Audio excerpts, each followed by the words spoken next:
teams played. We're going to game 3. Yeah, we'll see what it ends up being. The interview with Dardoch between game 1 and 2, the soundbite was, yeah, game 2 they banned us out, and then game 3 we just played stupidly and we beat ourselves up. Well, that's what that game looked like, was Liquid beating themselves. So we'll see if it looks different now here in this one. Shen and Soraka off the field just as before. We'll see if anything else really changes up.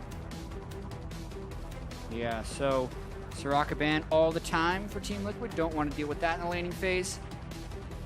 CLG not letting Lorlo have Shen or Dardoch have Hecarim, so a lot of fear and respect for those picks. Remember, Sivir is a really high priority here. Yeah, and I think it's going to be the attempted first pick for CLG. With them banning Vladimir, they say, you know what, maybe we should change this up a little bit here, because Huki's Vlad didn't look that great. I would like to see CLG find one of their solos for a counter pick. You always have the chance to counter pick one lane on either side of the draft if you wait long enough to pick it. So I want to see if that ends up coming through here for CLG. I also think it's really interesting that Jax was banned in game 1, was unbanned and unpicked in game 2, and then banned again in game 3, and it just kind of lines up an easy first pick Sivir for CLG. But it also, I was going to bring up that I think Jax is still a very viable champion for CLG, and I would expect them to switch it up in game 3. Like, yes, CLG won by playing around mid lane, but I don't think that's exactly what they want to do in every single game. So I don't fault the Jax ban, and I think the Sivir pick makes a lot of sense. Yeah, Sivir going to make a lot of sense. And the Cassiopeia Rush picked here, as well as this Rek'Sai, is actually locked in. Don't mind the blue bar there. So those are the champions picked up. The Cassio, of course, has won every single game she's played so far in this series, and Rek'Sai usually considered the cream of the crop jungler. There are others that have claim to the throne, but Rek'Sai's the pick here. Absolutely. I think Gragas would be Xmithie's pick on the other side. Interestingly enough, I think Gragas has snuck up the tier list in a lot of regions, so wouldn't be shocked to see Xmithie quick lock that one in. And then the Karma just gives them move speed. CLG has more control of the meta power picks right now, and Team Liquid has control of the series power pick with Cassiopeia.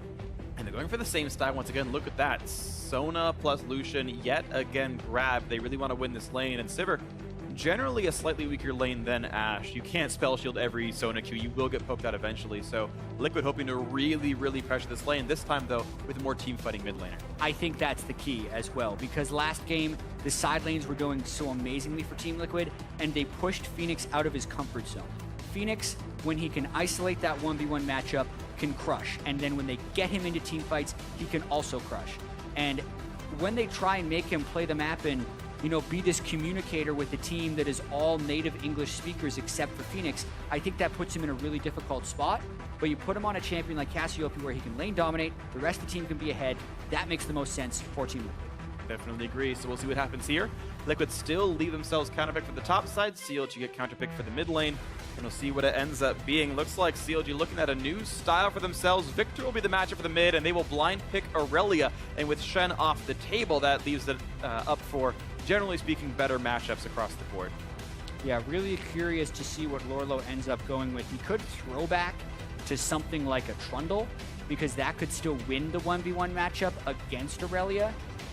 And they're going to be looking for strong picks. The troll hover from Matt on Rammus, Team Liquid Academy accidentally locked in Rammus.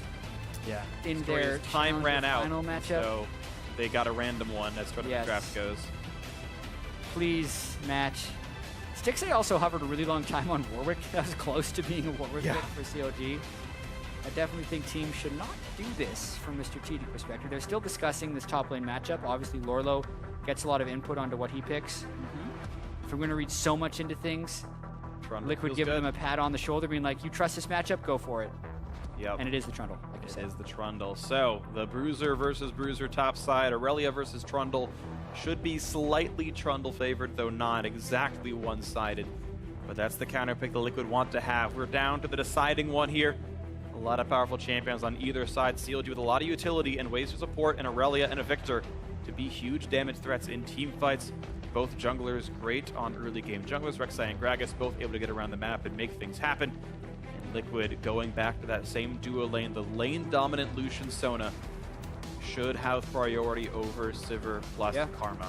They should, and Another thing that should happen is Team Liquid should have advantage in almost every lane, which does put CLG in a difficult early game position. So a lot of it will be on early game decision making and really clean play from Xsmithy, because if Dardoch can start snowballing these lanes, CLG could lose control of the entire map, and that would cost them the series. It definitely would. So we're down to the decider, the game 3 right here, and it's going to be a fun one. Liquid took game 1 commandingly, CLG bounced back in game 2, and now it's time for the third. So jump on Twitter and cheer your favorite team on to victory. Hashtag CLG win, hashtag TL win. I'm sure we'll hear some team chants as well in the crowd because they've been lively here today, and it's going to be time for the deciding matchup. Stixxay gets to play utility with the squad, and we'll see if Huhi can carry like he did in game 2, or if Phoenix can do it like he did over in game 1. Friends don't hit other friends in the face while cheering, as I saw on the screen right there. Oh, those two guys, a little bit too enthused. This one, though, like you said, super exciting. The level 1 will be fairly critical. Team Liquid's played the same early game strat, both games at the very start of the bottom lane. Yeah. It worked out for them both times, actually, if I had to say something, although I wouldn't be too surprised to see a lane swap in this matchup, just because Team Liquid has favorable lanes all over, and CLG should be looking to make it a equalized early game trade. Yeah, I'd expect that CLG would want to get away from the matchups, and it's kind of up to Liquid to guess where CLG wants to go. Ultimately, sending your duo lane is more often than not a pretty much blind proposition. And Liquid hoping that CLG send them up to the top side, but that does not seem like the situation. You're seeing the CLG level 1 passively looking into their own jungle, and Liquid hoping they guessed right, but it seems like they have not. Yeah. Xsmithy and Darshan know there are no deep wards from Liquid, and they will blindly hope they picked correctly. Yeah, so this is favorable for CLG. I think Team Liquid was hoping that CLG would just do a blind swap so they get to match him, but it's not going to be the case. Maybe they can still get something from Darshan, though, because he's going to be running up there, and Darshan has, at least in recent times, been very greedy in lane swaps. A lot of times what's happened, because teams are taking a lot of shortcuts, is the top laner can pick up the 3 quick minions, because a lot of times the duo lane will do a camp at the very start of a lane swap. For instance, that's going to be the situation where Lorla would be right now. Like, if Lorla wants to be greedy, he could kill 3 minions before the wave happens, and that's what Darshan is maybe going for right now. And no one has shown, and look, he's going to be going. Oh, if Team Liquid was a little bit more patient, they could have really done a lot of damage. Yeah, he actually got onto the minion wave itself, but looks like he will get none of the XP from this lane. Matt gets, oh, no, he's going to get, depends on the minions. He's the aggro's not XP. going the, well, if they die at all. He might get pushed around. Matt, yeah, Darshan really wants some of this XP. He's gotten one of the minions. He's gotten 2 of the minions. The third one, gets all the XP. Good job for him. Lorla wasn't even trying. Lorla's going straight up to help with the double jungle, so resource allocation is Lorla being more supportive than Darshan. Looks like Lorla got the XP anyway, though, so he was able to absorb just enough. Okay. Because he's at half level. Unless he stole some of the camp, I don't think he did. You're right. TP's come in. Both top laners now helping their duos knock the turrets down, and end of the day, Matt managed to get a lot more money from poking out the enemy top laner. So the smallest of gold leads for Liquid, as these turrets should be following and falling pretty cleanly here in this. He drops the laser, and Phoenix will have priority, which should not mean too much this early on. Depends if he misses any CS under the turret. Gets the cannon. Nice, that's key. Does not get that or that. Oop. All right. Whoopsie. Well, this is what happens when you play against enemy champions. You can play the lane and deny farm. And this is what Liquid's done so far with Phoenix, who's traditionally been the better laner of these two. One of the statistically best in North America. And you can see him doing it right here, pushing in Huhi and making his life difficult. Yeah, as far as the side lanes go, though, both teams able to give solo turret gold over to their top laners. I still think later on in the game, Lorla's Trundle will still be advantaged in that matchup, but at least the dual lane is good for CLG right now. And it looks like actually Liquid left more of the minions up for Lorlo to kill, so Fabi getting a bit of a worse recall. You saw he was only able to just barely get Cull in the potion. Careful, Huhi. Huhi gonna get knocked up by a red buffed Rek'Sai, shields himself, walks away, but that's a half health Victor, who is only on 800 gold right now, so Huhi needs 2 to 3 more waves in order to afford his augment. He wanted to get a deeper ward right there and wasn't expecting Dardoch to be camping, but that'll basically cost him his health potions. He didn't have to burn any summoner spells, though, so he's relatively safe right now. Yeah, he should be able to flash away from anything too scary, but keep in mind, Phoenix has Ghost, so the initial knock-up into the chase down is possible. Whoop. Smithy did get spotted. I don't know if he knows. Dardoch knows about him.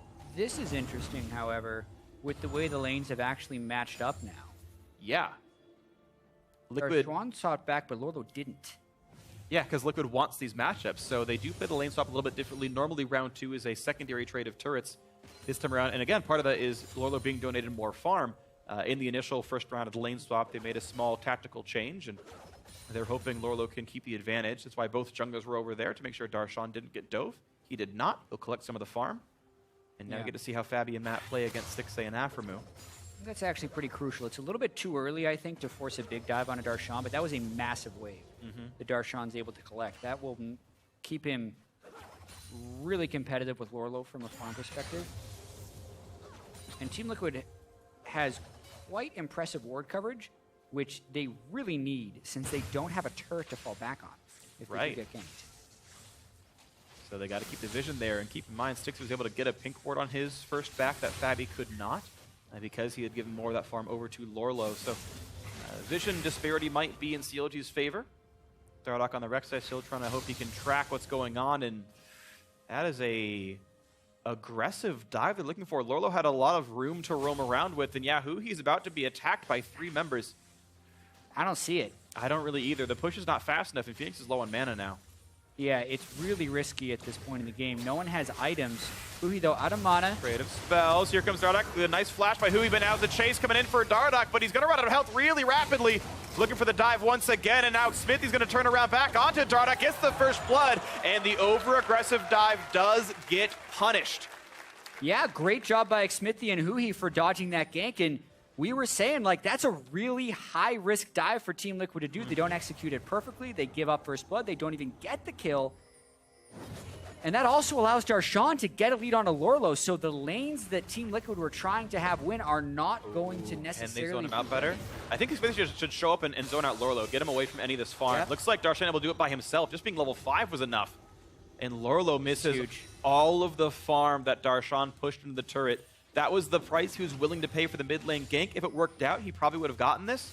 But it all just catastrophically fell apart. Smithy is still here. Lorlo's got to be careful, taking some damage. But Darshan, nice pillar, keeps him in aggro range, makes him flash away. And now Dardoch is here for the knockup, and looks like it's all been turned around right away.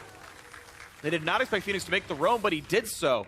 And a nice trade kill back in for TL. Huhi tried his best to shove the wave in, but because Phoenix was there, it makes them shut down the attempted zoning attempt. And that's kind of right back at you. CLG with some over-aggression, but we do have to credit the teams making the counterplays right here because they're in position to stop the other team from making a power play, and it's just punches being thrown back and forth. Both teams trade kills. The teams trade kills. We look at the bottom lane where we've got trades aplenty as well, and again, talking about this, Fabi came into the lane with less CS. He donated some to Lorlo, is still holding on to what then is otherwise a small minion lead, and forcing a bad recall out of CLG, who don't have the resources to keep fighting easily. 6A can continue to be worn down a little bit. Nice shield from Afra, who has enough mana, setting up the CS. And nicely played. Unfortunate. 6A didn't get his auto attack back up in time, but you see CLG will at some point have to take a bad recall. Yeah, they're going to have to basically go, you would think now. It's kind of incredible with the action we've been seeing on the rest of the map, how this Team Liquid team has been pushed up to CLG's turret without a turret behind them, and it's not punishable currently with the deep wards, as well as the fact that Xmithy's just been investing his time elsewhere. The thing with this, though, is 6A, as pushed in as he is totally fine in farm. Yeah, he and Afro are definitely playing under the turret quite well. They've actually done a really, really good job of that. If you ever want to learn how to last it in a turret like players this good, go back and watch this with your lane mate. And you notice that if you don't have any real damage items, support should auto-attack the casters once, melee's not at all. And then when the minion wave gets there, start tracking how much damage the minions are doing to the caster minion. and you juggle your aggro properly. Sometimes you wait an auto attack, let the turret shoot at the dead one, and that's how they got everything they did. Proper play by them. The flash play, who he dodges away, but the pillar is there. Looking for the knockup, looking for more damage, but suddenly Aftermoo is here, and Dardock's knocked into the turret. He's out of health. There's another kill for Smithy. Liquid cannot buy a gank mid lane. And Liquid is like, why is Aftermoo here? The game sense on Aftermoo to smell that gank and run out the mid lane instead of the bottom lane is so impressive. Xmithy as well there for yet another counter gank, and with the Cassio pick, they're looking for those counter plays, but Xmithy again overreaching the top lane. We've seen this before. And there's the CC out of Matt. The same play is on repeat. Did we hit rewind or what? Darshan now running. Lurlo, of course, has plenty of damage. Phoenix is in, lands the haste. Couple of Twin Fangs, couple of kills picked up. Thanks very much. Liquid up 3-2 as history repeats itself. Oh my goodness. Counter gank mid lane, immediately into a counter jungle, immediately punished by Phoenix coming up and roaming. Kind of hard to believe, especially because CLG had just caught Team Liquid off guard with the support roam, so Matt does a support roam of his own. That is, it should be an expected play. But we're going to get to see this dive one more time. Lurlo was on a ward, which is why Aftermoo runs out of the mid lane. Telegraphed gank from Team Liquid. Dardock can't even get the good on Burrow. Dies to Xmithy. Quite an easy counter gank for them. But then Xmithy walks clean through a ward. Really over-aggressive with his push right here. Matt, having just recalled, is able to run out. Gets the flash ultimate on a 2. Aftermoo is trapped over wall. Can't really help Darshan that much. And then Phoenix is ghosting in. Matter landing that first shot. Secures the kill. And now Darshan's going to battle Lurlo once again. Despite being 0-2, he's got Xmithy coming in. Nice flash bar Lurlo to get himself away. Well done on the escape. Yeah, I do actually think Xmithy should have held off on his flash right there, because knowing the flash timers and knowing the situation, like almost every player will respect the flash body slam from the Gragas. Right. So Lurlo flashing away from that was good, but I don't think Xmithy necessarily needed 2 burn hits. I definitely agree, but that's how it played out as a trade of flashes. Dardock once again to the mid lane, and he's on top of a pink ward, so he knows he is not spotted on this route. They've pulled Fabi up as well. Xmithy waiting in the wings. Nice slow in from Phoenix. Look at the trade damage coming across, but suddenly 4 people from Liquid are around. Dardock getting the flash on Burrow. Smithy on the wrong side of this fight. Suddenly it's 5. There's nowhere for Smithy to go. He's going to get taken down. Fabi gets the kill. 4-2 for Liquid. 1,000 gold lead. Man, there have been a lot of counter ganks in this matchup. These guys are kind of ready for what they're throwing at each other, and Xmithy's made some great plays, but then he's just been a little bit over-aggressive on a few different situations. And also notice how Dardock has kind of gone with the old school Rek'Sai build. Last game he did the team up rush, which is what we're seeing from almost everyone, but here he's gone for his boots to rush into Sightstone, and I think the added vision control is actually allowing them to set up a couple of really critical counter ganks. Yeah, definitely agree. A bit less selfish of a build, but he knows he's got plenty of damage out of the rest of his teammates and just keeps trying to set up Phoenix. And even though the earlier mid lane dives had not worked, Phoenix himself was not hurt too badly in them. And 1-0-2 now on the Cassiopeia is well set up to carry in team fights. But this game is close. 700 gold only separates these 2 squads. A nice push by Darshan. He's able to sneak his dual lane into these brushes. I don't believe those guys got spotted. I didn't see any pings. And that means they're going to be a little bit late on this one. Yeah. Lurlo is alone against 3. He's got a support coming, and also the Rek'Sai farm alarm coming across. Phoenix running up as well, a pillar to buy some time, but no significant damage really dealt here. Yeah, CLG is looking to fast push this one, not necessarily looking to dive the Trundle. He's so incredibly difficult to dive when he has his ultimate up, but they're going to have a little bit of priority here in this lane. How many hits can they get in before Team Liquid comes at them? Because Fabi was spotted down in the bottom side. They recalled him, and he's heading back up here, so they were able to get rid of the waves enough, and now, yeah, Liquid have all the reinforcements they need, but it's CLG once again quicker on the play. You can see Darshan has already recalled back headed to the bot lane. Lurlo will have to do that soon to catch up with them. Who he now has priority on mid lane. He's already fully augmented his Hex Core. So that's going to be powerful for him as he's able to even solo his own blue buff. And looks like right now CLG actually a little bit faster in how they're playing League of Legends. They are, but we also have to keep in mind that Team Liquid is the team sitting on the gold lead. I'm kind of curious where all that is coming from.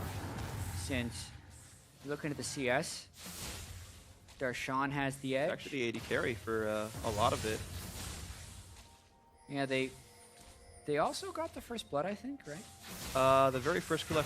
No, it was the botch dive by TL. I think CLG got first Right, blood, you're absolutely right about that. So, but TL up 2 kills, and I think Matt's just earned more by being Sona. yeah, how much has he gotten from his? Only 70 actually. It's not that huge.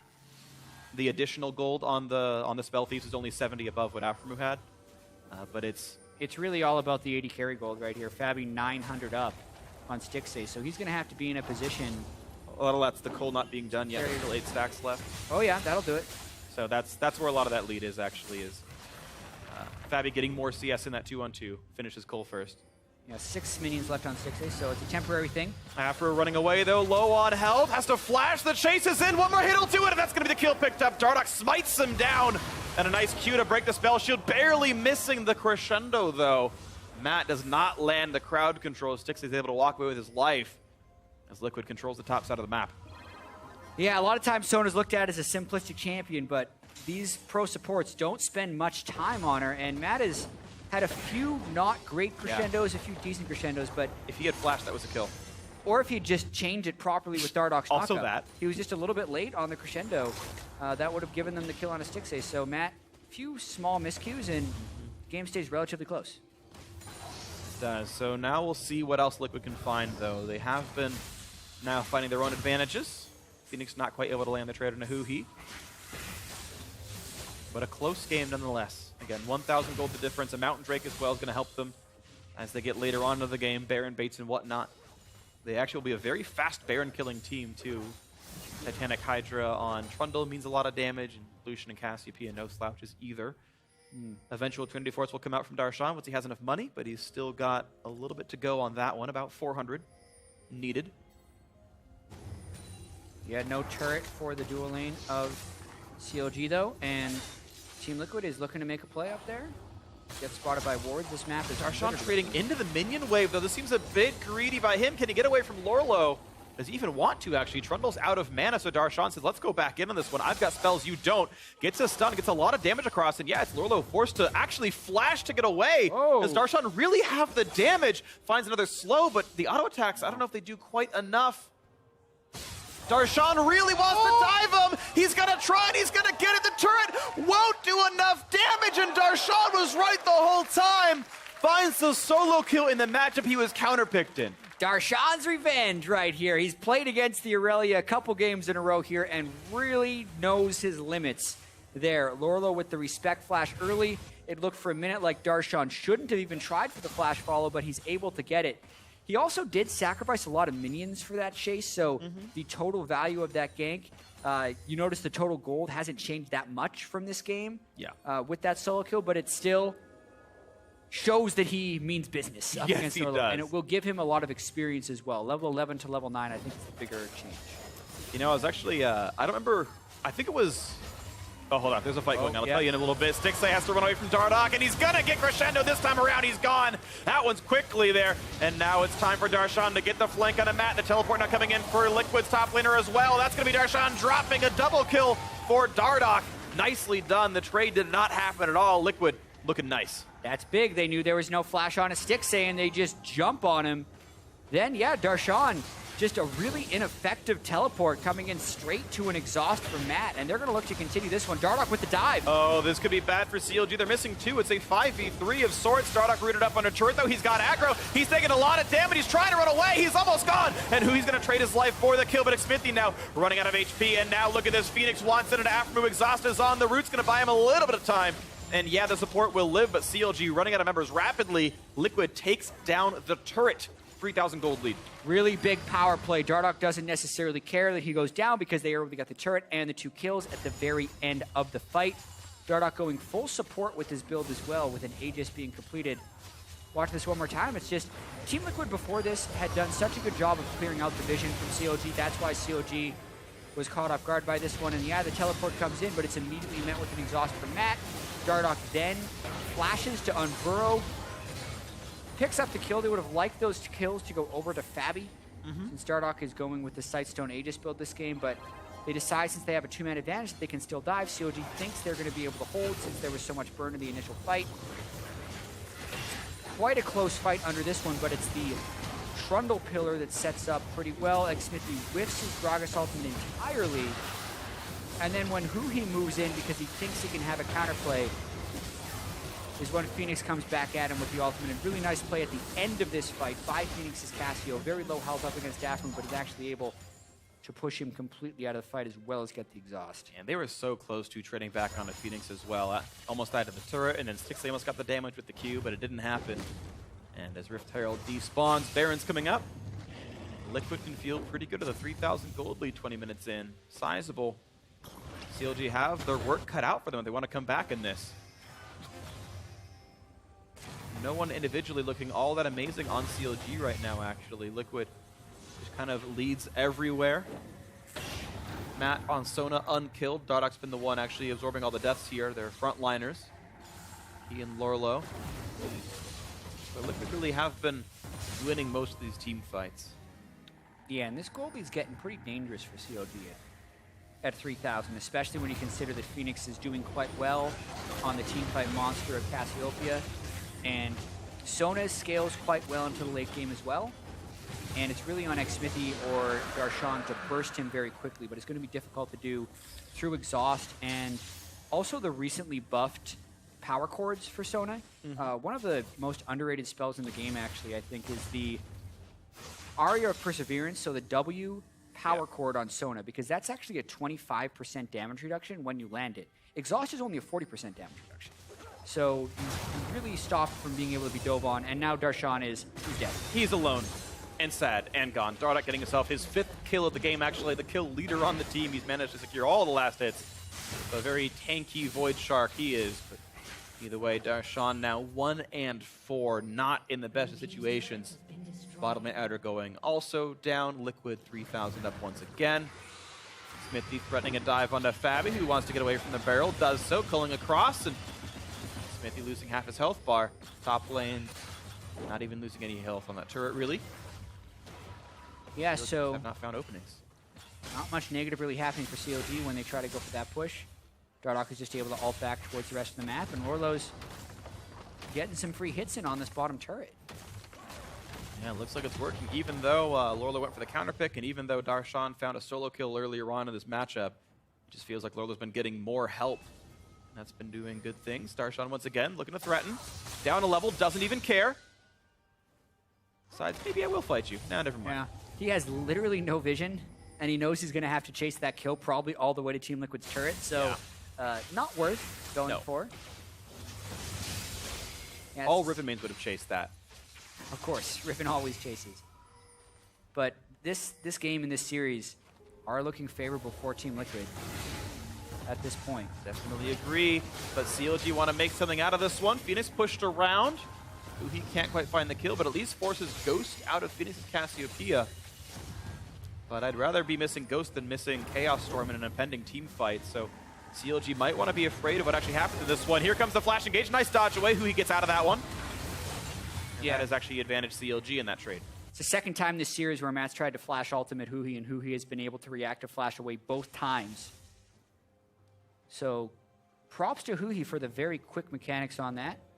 Or Matt's just being a little bit too telegraphed with where he's going to be going. You decide. Bit of both. Column A, column B, that whole thing. Poke coming out of Dardock, and it looks like the mid lane siege will continue. They've actually pushed Darshan back in with the team. They don't want to wait for the 4.5-second teleport channel. They want to make sure he's here now. And then back down he goes, CLG with a defensive ward, and they will go back to the side lanes and reset. Yeah, and really it's going to be a lot of resetting for CLG. It's not like they're completely out of this game. They're just disadvantaged once again. We do know that the super late game Sivir can be absolutely incredible. And that's probably what CLG is mostly trying to move towards. I think Cassiopeia will outpace Huhi's Victor to a small extent. And Fabi is on this Lucian power spike right now with Ghostblade and Black Cleaver. And when he hit this last game, he really didn't do anything. So like it is actually on Team Liquid to push a little bit with Fabi right here, even though they still have a decent late game fallback with Phoenix. More from just like the broader story of Team Liquid. Like if they want to excel, they need to be able to have Fabi, able to carry when he's on his power spikes. Currently just using him as a split pusher. And also keep in mind sort of who is split pushing and where these advantages are going. Part of the Liquid gold lead is actually on their top laner Lorlo, and if Darshan's able to keep some level of priority and keep Trundle out of the team fights, that can neutralize some of the gold lead Liquid has. We know Victor can scale about as well as Cassiopeia, and the rest can do even better. Most of TL's gold lead is on that Rek'Sai, who is not exactly a late game monster. So yes, there is some threats, and letting this game go on incredibly late. The gold lead actually shrinking. It's now below 3,000 once again, as CLG have managed to accrue just enough to keep themselves in this one. But make no mistake, Liquid are still the team in the driver's seat. They can break this game open at a moment's notice. Dardoch fighting for the blue buff, looking for the smite fight. He's going to get that one. Xmithie misses the body slam, and that is dangerous now to be the Gragas. But he's going to walk away with his life. Such an aggressive buff steal there by Dardoch, but really just trying to keep CLG down. Done that a couple times this series, has yet to be punished heavily. I also want to point out the Team Liquid really is really empowered by the most recent patch in this game. They have the high win rate champion in the Sona, and they have the Cloud Drake, which is giving them 25 out of combat move speed, which I think personally is ridiculous, with the ability to find fights and also stay away from fights. I think it's basically boots 1 out of combat again for everyone. Sure. When you consider the actual move speed it gives. Matt's able to provide some as well, and even just getting into range to threaten the crescendo or threaten the knockups. Actually, one of the best ones, I think, is actually Trundle getting a pillar. Right? If he's able to get a pillar behind you, you lose flash. And that situation is much more likely when a Stone is buffing you and a Cloud Drake's buffing you. So you can sometimes see these situations exist, and we'll see if Liquid can make that happen. Darshan was, by the way, given his own red buff, so he's got that to play split push duty. He's got Blade of the Ruin King done, and even a pink ward to keep the split push alive, so CLG really trying to keep Lorlo out of the matchup. Out of the 5-on-5, into the 1-on-1, where CLG have insane wave crew with Victor and Sigurd, probably the two best per their role in that regard, and it's allowing CLG to make Liquid play slower. It's making Liquid play around buffs, like this Infernal Drake spawning right now. If I'm CLG, I don't fight for this. They're down 3,000 gold. This is probably not the best situation. There's the pillar, and there's the flash from Afro move. Now the play out of the mid lane. Oh, wow! Phoenix on a killing spree. He's actually taking down Huhi. Xmithie forced to dance, but he's going to stay alive. Ulti does not do much from Matt, but that is a very nice thing here. Phoenix burning both summoners to make sure he got in on Huhi, and he did so. Yeah, we'll have to replay the side of that fight, but they're going to caught by the pillar. With pillars. He's dead. He is dead for that one. The pickup was there too. Trundle players was all it took to get that second kill. That Infernal Drake is a certainty now for Liquid. CLG hope to answer the mid lane a little bit, but they've got to be careful because guess what? It's a Cloud Drake Sona team chasing you down, and now CLG, how far can they really go? Well, Dardoch can go real far, but he's behind the team right now. It's going to be tough for them to run this one down without even killing the mid lane turret. Xmithie jumps over the wall. Looks like the barrel could be enough, but here's Lorlo with the pillar to slow down Xmithie a little bit more. And a nice stun by Darshan makes it all go away. So CLG do slink away with their lives, but they were not able to knock down the mid turret. And Liquid now have a rainbow of Drake buffs, everything but the Ocean. Yeah, Ocean would have actually been one of the best for them in this game with Sona. I almost never say it because Mountain is so ridiculous in the late game, but if you were thinking perfect Drakes, they actually wouldn't want the Ocean Mountain Sona in this game. Here we go, though. Huhi actually tries to move on to Phoenix. And Phoenix says, "What are you doing, Huhi? I am stronger than you," which is true, and he kills him. So Huhi with a big misjudgment of his own power level right there. The Abyssal Scepter, I think, is mostly what kept Phoenix alive in that one. Huhi just couldn't burst through all the durability he had. Yeah, the go-to Cassiopeia build is actually surprisingly tanky. All three of those completed items from Phoenix have a certain level of durability. Health from the Rylai's, a shield from the Seraph's Embrace, and Magic Resist from the Abyssal Scepter. So because Cassiopeia needs to kind of stand there and ping you down, it makes sense that the builds aren't completely glass cannon. Yeah. And you can contrast what he built in the first game where he went Morellonomicon's second item because he was facing a Vladimir. It meant he was squishier in game one, but it was counter-building his lane matchup to make sure he can cut through the healing. This time around has no such requirement, gets to build more generically optimal, right? The more durable build, and Phoenix can feel really good on this one, doing amazingly on Cassiopeia. And they picked that one first round red side, and looks like it's doing pretty well. 3-0-3. The gold lead about 4,000 now, plus that Infernal Drake picked up means Liquid's more ahead than they were not long ago. Smithy and Dardoch trading blows, looking for the, nope. Nice body sent by Smithy to stop it out. No gains right now for Liquid.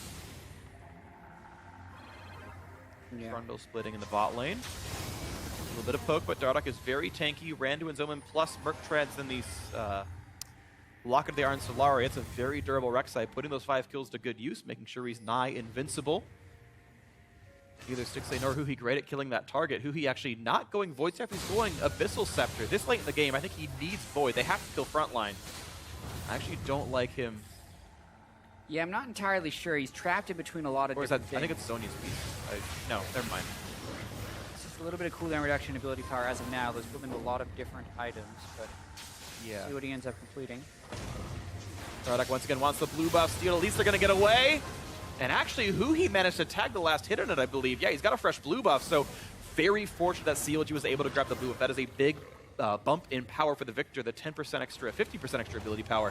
Substantial for the next team fight. Yeah, and COD's going to try and be opportunistic. They take the tower, now they go for fight. Fight. Son ulti on the 2, expecting the front line is going to take the knockup from Dardoch and get away cleanly so far. Couple of heals out from Sona. The re-engage and Fabian gets caught out, but he's going to go down. Huhi gets the kill. It's a 5v4. Lurla to chase down onto Smithy. The trade kills back and forth. It's +2 right now. Liquid have gotten a couple of kills. Stixxay could be next up, flashing to run away. Huhi getting a little bit of damage down, but CLG has to run. A nice pillar means Aphromoo will be dropping on this one. That is a 3-for-1 trade advantage Liquid, and they're looking at Baron. Yeah, and it was a tough fight. Fabi went for the assassination onto Stixxay and basically pushed him out of the fight, even though it cost him his life, and that was enough distraction for Phoenix to just be Cassiopeia and do Phoenix things in team fights, which he's really good at once the fight has been started for him. Matt also didn't go down on Sona, so he was able to cycle through all of his abilities. Basically runs down his entire mana bar throughout that fight with auras, and that'll lead to Baron. And it's going to mean Baron goes down, picked up. Who needs Smite? Auto attack it, still managed to secure Baron. Well done, Dardoch. 15-5, huge lead for Liquid. Yeah, so the very start of this one, Stixxay finishes off the turret, but he's also at about half health when this fight starts, so it's a little bit risky. The Sona ultimate comes through before follow can hit, so not a great Sona ult from Matt. But then this is huge. Fabi does get blasted back, but then Dardoch gets the double knockup onto Huhi and Darshan, and that allows Phoenix to chain a bunch of abilities. Lorlo finishes off the kill onto Xmithy. Phoenix lays down a slow. Matt has enough mana to give the move speed to get Dardoch into the knockup position. They finished off yet another kill, which leads to the Baron. So nice fight for Team Liquid, and I think they take even more control of the game. They really do. Look at this, 5,000 gold lead and Baron buff on. The second Infernal Drake will spawn during that tenure, so you expect that to go to their way. Plus more. Lurlo splitting in the bot lane. He's alive with that Baron buff. The siege towards mid can feel pretty good also. Bot lane tier 2 is down. No answer for CLG. Mid lane outer going to drop shortly. That can't admit is too much range to tank the team, and Stixxay knocks it down with the Boomerang Blade. Who he pushed around. Does have the Void Staff. He just grabbed the Phoenix Codex just to have the item, I guess. Yeah, cooldown reduction is incredibly important on Victor, so don't necessarily disagree with the Phoenix Codec. He's sitting on 28.9% CDR, so he's got a bit of cooldown per level ticking. Yeah, 10% more to go till he maxes right now. Phoenix and Lorlo are so strong right now. Yeah, 2-1 and 9. Look at this, the fight under the turret, but Lorlo still has to give some respect over. Doesn't get too terribly much done on that one. Darshan roaming back up to the mid lane. CLG hoping to find some kind of a 5v4 before Lorlo can rejoin the fight. Lorlo's dedicated split pushing. 4.5 seconds is all you need before teleport completes channel. How about Dardoch here in this one, taking some damage. No explosive cast. They don't want to go for this one now. Lorlo to flank onto Xmithy. However, the gravity field enough from Huhi to keep them from going in any farther. And CLG going to survive that encounter. 7,000 the lead for Liquid, a clean Infernal Drake pickup, and I like this. They send the, very few resources. They keep priority on mid lane, they keep bot lane pushing as well. They send 3 over to grab the Drake.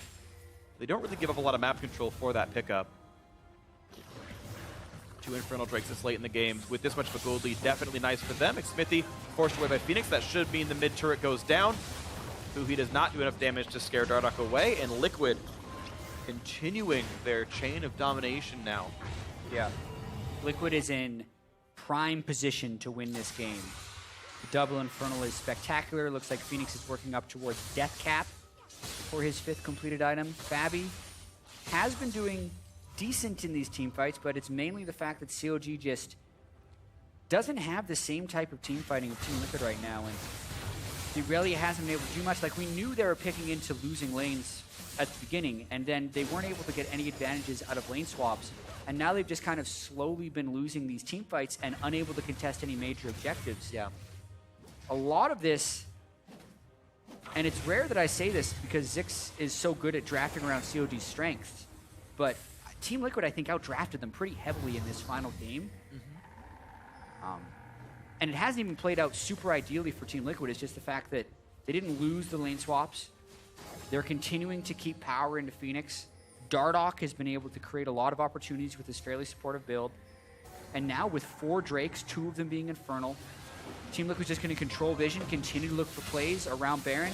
Baron will come up, and they're really just going to, you know, hate to say it, but they're going to slow play this game and take the high percentage opportunities. And I think if they do that, Team Liquid can win the series. I agree, and we heard the analyst desk talk about the fact that Liquid sometimes needs to learn how to play slower tempo and not just dive everything all the time and throw away their leads. And so far, Liquid have been much more controlled in this one. And once they got over the overly hyphy early game tower dives where they sacrificed some kills towards Huki and Dardoch got most of his 3 deaths, it's been a much better game for Liquid. They've played the minion waves quite well. They've played the team fights well. And here they are ready to cash this one in and sit 1 match away from a guaranteed win in the playoffs. In fact, if Liquid does close this one out and Apex loses their match against Immortals, actually, I think they're playing right now, Liquid's in. Liquid's in if they win this and Apex loses today into the playoffs with still 3 matches to go. And Liquid looking good so far to make this the case. And a decent chance of getting the 3rd seed as well. Right. Which, after the way Liquid started this season with Dardoch on suspension and Moon jungling, they were looking abysmal in their first few games. But really credit to the whole Team Liquid organization for kind of pulling this team back into maybe being contenders. I hate to do that story again because Team Liquid always is like, oh, they're so much potential, they're going to be contenders. And they keep switching out players, but really, like, it's Team Liquid's Academy's slow transition towards the LCS is really what it is. They keep picking up more of them. And you just have Phoenix in the mid lane, and when they put him in position to succeed, it seems to work quite well for them. Team with very high highs, but hasn't found the consistency. Yeah, and sometimes they have like really good regular seasons. They've won the regular season before. They've ended in 1st place, I believe, and then the playoffs were disheartening, and they fell down to 4. They've actually had higher than 4th place playoff finishes. Just everyone forgets about that because with that same split, well, they got 4th in the run for Worlds. Exactly. So they didn't quite get as far as they wanted to. This is Liquid looking sort of consistently like the number 3 team for more than a month now, and maybe they actually ride that one all the way through, and maybe they go to Worlds for the first time as an organization if they can keep sort of this level of play. Yeah, I mean, to win the match of the week here. I'm really excited for the playoffs as well as the rest of this NA regular season because I think the fight for Worlds is going to be so tight. Yes. For that 3rd team. Like, it looks like TSM and Immortals are super, super far ahead. Obviously, anything can happen. But then there's going to be this huge battle for that final spot. CLG, Cloud9. And CLG can even sneak it, too, because CLG won the spring split. If they make top 4, they might just beat out Immortals on point just get the seed anyway. Yeah. And then Liquid has to face Immortals as the final boss, which is, of course, incredibly hard for them. But these are all very far down the line. Right now, it's about the mid lane. Huhi getting crescendo, taking a bunch of damage, and I think also cast to buy time. Huhi trying to get away, and he stays alive. They've bought some time for themselves. They've got to disengage and heal back up, though. CLG's carries are running out of health bars. Liquids are a bit low, but they're still the team with control. They've got a Sona to heal the team back up, and Baron's respawning. Yeah. The Baron rush. Really clutch shielding by Aftermoon right there as well. It's usually really hard to differentiate good Karma play, but it was right there. Xmithy's caught. This is the fight for it. Xmithy has Guardian Angel, but he has no health left. He's going to force to revive himself. Now CLG waiting to re-engage in this one, but they've already picked up the kill on Stixxay, and now in the back line means almost nothing. The revive for Darshan. This will be 2 kills cleanly. He was never even part of this fight. He was stuck in the base re-healing and joining the team. CLG should not have been here. Liquid picks up the easy 2 kills in a 5v4. They're going to get Baron. They're probably going to win the match. Yeah, and what is CLG really going to do? Like, Team Liquid is just balling up around Sona and just surging CLG, and you'd think like the Victor and Sivir might have enough to take it down, but they're killing Stixxay so quickly and focusing him. They have the move speed from Sona and the Cloud Drake, and they have 2 Infernal Drakes from damage, so they burst through Smithy, and then 60's thinking, okay, they're grouped up. I'm going to get some ricochets. Flash to burn the Spell Shield, unburrow from Dardoch to knock him up, instantly dead. Really, CLG has to scatter right after that because their damage is gone. Victor's ultimate had been burned early, and Team Liquid just destroyed 2 people on CLG. Quick Baron, this is just perfect timing. Elder Drake will be up. Everything. They could maybe even recall if they want to, but they could just go straight for the end after this one. This is a power play for Team Liquid. This is an almost certain victory right now. So Liquid looking for this. Smithy maybe can try to steal. That's the only thing would be a steal, but even then he would die with the steal. Can CLG find the poke maybe? Matt trying to keep the team healed up. They're going for the engage. They're going to catch 2 with Crescendo. Darshan taking enough though. The gravity while doing a lot. Matt's been picked off. More low in the front line. Now can they get anything more? Yes, a shutdown on the Phoenix. CLG will not go quietly into the night. They're looking for the kill. Favy's dead. They've gotten 4 plus the Guardian Angel. CLG, will they really make it the comeback? They've got 5. It's time to go for the base, CLG. They might win. It's 40 minutes into the game, Freak, from pulling victory from the jaws down of defeat. 8,000 gold. They're still down 4 Drake buffs. It was a 5-for-0 ace. Stixxay got ricochets on the entire team because when Team Liquid went for the big fight, they didn't get Stixxay. They're going to win the series. 25 seconds on the respawn. Matt's going to be up first. The minion wave, there's a couple left, so here comes the play for the Nexus turrets themselves. No, they Matt win. is alive. There's no chance they're going to jump onto him, but it should be enough. Would you believe it? They were losing the whole time, and Counter Logic Gaming takes down Liquid in the match of the week. Unbelievable finish. Still down 5,000 gold by the end of this. Still down 4 Drakes, including double Infernal. Who he can't help but smile after that last team fight because they know they stole this series. They really did. The one team fight they were hoping for, the item completions were all there. The Void Staff finally done for the Victor, the upgraded Last Whisper build out of Stixxay, the Mortal Reminder, and it just was the perfect fight.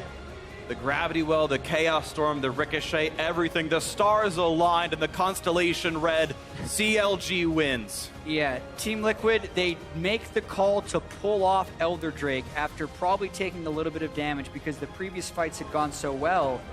And then we're going to have to see that fight again, but Matt, he got an ultimate out of Huhi. He got 2, it wasn't bad. It seemed like it, but the follow